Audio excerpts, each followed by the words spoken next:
우리 시대를 대표하는 최고의 CEO와의 만남. 오늘 안철수 연구소의 안철수 의장님의 멋진 강연 잘 들었습니다. 그래서 지금부터는 여러분들께서 궁금해하시는 점들을 질의응답 시간을 통해서 함께하는 시간 갖도록 하겠습니다. 궁금하신 점이 있으시면 손을 들어주십시오. 기회를 드리겠습니다. 그럼 저 뒤쪽에 분홍색 티셔츠 입으신 남학생분께 기회를 드리겠습니다. 의장님께서 지금까지 살아오시면서 여러 가지 선택을 하셨을 텐데요. 이때까지 했던 선택 중에서 가장 의장님이 생각하셔서 제일 잘했다는 선택이랑 가장 후회하거나 가장 바보같이 생각했던 그런 선택 그 두 가지가 무엇인지 궁금하거든요. 직업 바꿀 때마다 후회를 많이 했어요. CEO를 처음 하고 나서 너무 힘들더라고요. 이제 기업을 해보면 10명 CEO 때 CEO가 해야 되는 역할하고 30명 때, 50명 때, 100명 때, 150명 때, 300명, 500명 다 틀려요. 어떻게 틀리냐면 예를 들면 10명 CEO 때는 그 CEO가 해야 되는 역할은 핸즈온 매니저예요. 모든 거를 다 이렇게 관여하고 가르쳐주고 의사결정하고 10원 한 푼까지도 계산기로 두드려서 확인을 해야지 회사가 잘 돼요. 그런 건데요. 근데 30명 CEO 때는 그때부터 권한 위임이 시작되는 거거든요. 30명일 때 10명짜리 CEO와 똑같은 행동을 하게 되면 회사가 돌아갈 수는 있지만 결국은 CEO도 지치게 되고 안 보이는 면들이 나타나면서 회사가 망가져요. 그러니까 저 같은 경우는 그게 괴롭더라고요. 10명짜리 CEO에 고생해서 익숙해졌어요. 근데 회사가 30명이 돼 있더라고요. 그러면 제가 해야 되는 일은 그동안에 저에게 익숙해졌던 그런 제 습관, 라이프 스타일을 전부 버리고 30명 조직에 맞는 CEO로 완전히 탈바꿈을 해야 돼요. 조직이 원하는 리더 형식이 돼야 되는데요. 그게 엄청나게 괴로워요. 습관 한번 고치는 게 얼마나 힘든지는 다 아시잖아요. 예를 들면 오른손잡이가 왼손만 쓴다고 해보세요. 그게 순간순간마다 엄청나게 괴롭거든요. 그리고 잘 안 되죠, 결국은. 근데 이런 것들도 똑같아요. 그리고 문제는 그게 끝이 아니고요. 30명 조직에 익숙해질만 하니까 조직이 50명이 돼 있더라고요. 그럼 그때부터는 뭐가 필요하냐면 그 스트래테직 띵킹이 필요한 때거든요. 그때부터는. 그리고 50명에 익숙해졌어요. 근데 또 조직이 100명이 돼 있어요. 그럼 그때부터는 CEO 혼자서 있으면 안 되고 다른 임원들, COO부터 비롯해서 매니지먼트 팀을 구성해야 되는 그런 단계가 돼요. 그러니까 이게 끝이 없더라고요. 그러니까 스스로 굉장히 고통스러웠던 거는 제게 익숙해진 업무 습관이나 생활 태도를 버리고 조직에 맞는 사람으로 바뀌어야 되는 그 괴로움, 고통이 10년간 지속이 됐던 거죠. 그러니까 후회했던 선택은 CEO 했던 거고요. 그리고 근데 또 잘했던 선택도 CEO인 것 같아요. 결국은 스스로 경영에 대해서 못할 거라고 예전부터 생각해왔고 모든 사람이 저한테 그렇게 얘기했는데요. 저는 대학 교수를 해야 된다. 다른 거 하면 안 된다. 근데 해보니까 남만큼은 할 수 있게 되더라고요. 그러니까 늦은 나이지만 저 스스로 자기에 대해서 알게 된 셈이잖아요. 그리고 또 혼자서 전문가로서 할 수 있는 그런 만족감과 차원이 달라요. 어떤 조직으로서 여러 사람들이 모여서 커다란 일을 함께 이루어가는 걸 한번 해보면 그것만큼 의미 있는 일이 없어요. 그러니까 그런 것들 순간순간 고생은 되지만 결국 이렇게 최종적으로 나와 있는 그런 것들 자체는 굉장히 큰 그동안의 고생에 대한 충분한 보상이 될 수 있는 거죠. 그래서 항상 보면 어떤 선택이고 후회도 따라오고 잘했다고도 생각이 되고 항상 그런 것 같았습니다. 네, 고맙습니다. 그럼 이번에는 앞쪽에 계신 남학생분께 기회를 드리겠습니다.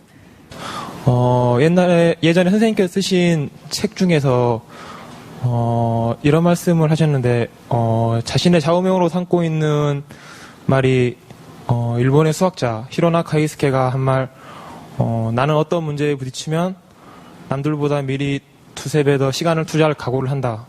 그것이야말로 평범한 두뇌를 지닌 내가 할 수 있는 유일한 방법이다라고 말씀하셨습니다. 지금도 이 좌우명을 아직도 좌우명으로 쓰고 계시는지 궁금하고요. 그렇지 않다면은 새로운 좌우명이 따로 생겼다면 그건 무엇인지 알고 싶고, 그리고 마지막으로 정말로 본인의 두뇌가 평범한 두뇌라고 생각하십니까?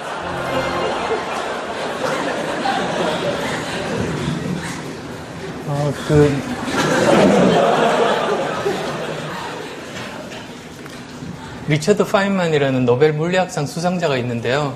그분이 쓴 자서전이 있어요. 근데 이제 그 책을 읽어보면, 정말 천재가 어떤 사람이라는 걸 알 수가 있더라고요. 정말 거의 손대는 것마다, 심지어 예술, 그림, 피아노까지도, 연주회까지도 했었거든요. 그러니까 이 사람은 어릴 때부터 또 달랐어요. 어릴 때부터 그 어떤 라디오 보고 조립하고 그런 것들 스토리가 나오는데요. 그렇다고 해서 자기 자랑이 아니라 정말로 그 사람은 꾸밈없이 자기 자신에 대해서 쓴 자서전인데, 그걸 보니까 알겠더라고요. 진짜 천재는 이런 사람이고요. 거기에 비하면 저는 조금만 재능이 있다고 해도 아무것도 아니더라고요. 거기에 비하면. 그래서 아까 말씀드렸듯이 세상에 정말 세상이 넓고 얼마나 똑똑한 사람들이 많고 그런 것들을 알 수가 있는 거거든요. 그래서 그런 히로나카 헤이스케, 지금은 서울대 석좌교수로 와 계시지만 그분이 하신 말씀 듣고는 저한테도 참 공감이 많이 갔던 것이, 그런 사람과 비하면 정말 자기가 가진 재능은 정말 조그만 것밖에 없어요. 그러니까 그럴 때 제대로 어떤 일을 하기 위해서는 아예 처음부터 두세 배 이상 시간을 들일 수밖에 없겠다. 그게 어떻게 보면 정말 유일하게 할 수 있는 거잖아요. 참고 열심히 하는 수밖에. No pain, no gain 말씀드린 게 사실은 같은 맥락입니다. 똑같이. 저는 알거든요. 왜냐하면 고생 안 하고 공부하면 남는 게 없다는 걸 저 스스로 알아요. 심지어 영어 공부까지도 편하게 공부하면 안 남더라고요. 고생하고 그 남들 앞에서 영어로 발표하면서 몇 번씩 이렇게 무안당하고 스트레스 받고 그 집에 돌아가서 샤워 틀어놓고 고함을 질러야 그 다음에 조금 늘더라고요. 아주 조금. 그런 과정들을 계속 겪어봤기 때문에 스스로는 알죠. 그러니까 외부에서 보시면 많이 이루어 놨다고 생각하실지 모르지만 그게 하나하나 보면 고통의 연속이고 고통이 있어야 남는 거거든요. 그래서 여전히 저는 지금도 그런 남보다 아예 처음부터 두세 배 고생할 각오를 하면 마음이 편해져요. 그렇습니다. 예. 그래서 정리를 해서 지금까지 드린 말씀 정리를 하자면, 저도 이렇게 직업들을 옮기기는 했지만 매 순간 열심히 살아왔던 것 같고요. 그런데 이제 매 순간 어떤 상황에서 저에게 정말 더 의미가 있고 더 재미가 있고 더 잘할 수 있을 것 같은 일이 생길 때 그때 이제 바꾸게 됐었거든요. 제가 옮기고 싶어서 옮긴 건 아니고요.